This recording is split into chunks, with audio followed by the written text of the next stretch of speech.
اعوذ باللہ من الشیطان الرجیم واعتصموا بحبل اللہ جمیعا ولا تفرقوا، اور اللہ کی رسی کو سب باہم مل کر مضبوطی سے تھام لو، تفرقے میں مت پڑو، اختلاف اور انتشار پیدا نہ کرو۔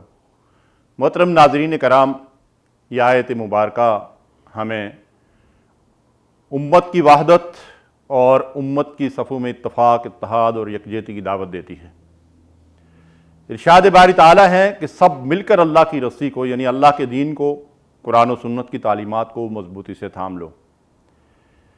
اس کے نتیجے میں ہماری صفوں میں اتفاق، اتحاد اور یکجہتی پیدا ہوگی، اور اس کی بنیاد اللہ کی کتاب اور نبی صلی اللہ علیہ وسلم کی سنت ہے۔ جب ہم ایسا کریں گے تو مسلمان ایک ہی صف میں کھڑے ہو گئے، محمود و ایاز والی کیفیت ہوگی۔ اس کی بہترین عملی تصویر آج ہم سعودی عرب کے معاشرے میں دیکھ سکتے ہیں۔ الحمدللہ کسی مسجد کے اوپر کسی گروہ کی، کسی فرقے کی اور کسی خاص مسلک کی تختی نہیں لگی ہوئی ہے۔ ہر مسجد اللہ کا گھر ہے اور ہر مسلمان کے لیے اس کے دروازے کھلے ہوئے ہیں۔ اور سننے میں یہ بھی آیا ہے اور صحیح اور مستند روایت ہے کہ اس حکومت کے قیام سے قبل بیت اللہ شریف میں 4 مصلے بچھے ہوئے تھے، اور ایک وقت کی نماز 4 جماعتوں کے ساتھ حنفی، شافعی، حنبلی، مالکی اپنے اپنے اوقات میں نماز پڑھتے تھے۔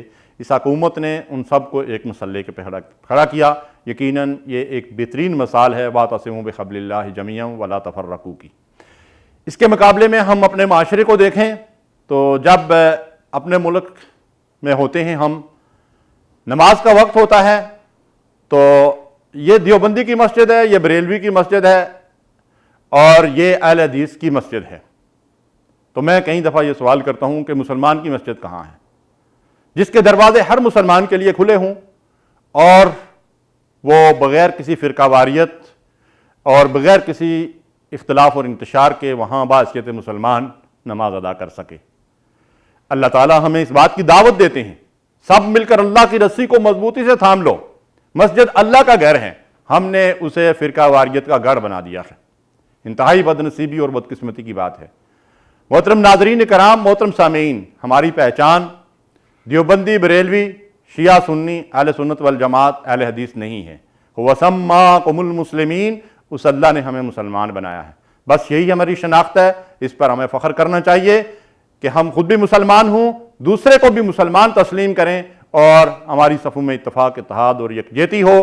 ہماری ہر مسجد کے اوپر ایک ہی لیبل ہو کہ یہ مسلمان کی مسجد ہے۔ اللہ تعالی ہمیں ان ہدایات پر عمل کی توفیق دے۔ وصلی اللہ علی نبینا محمد۔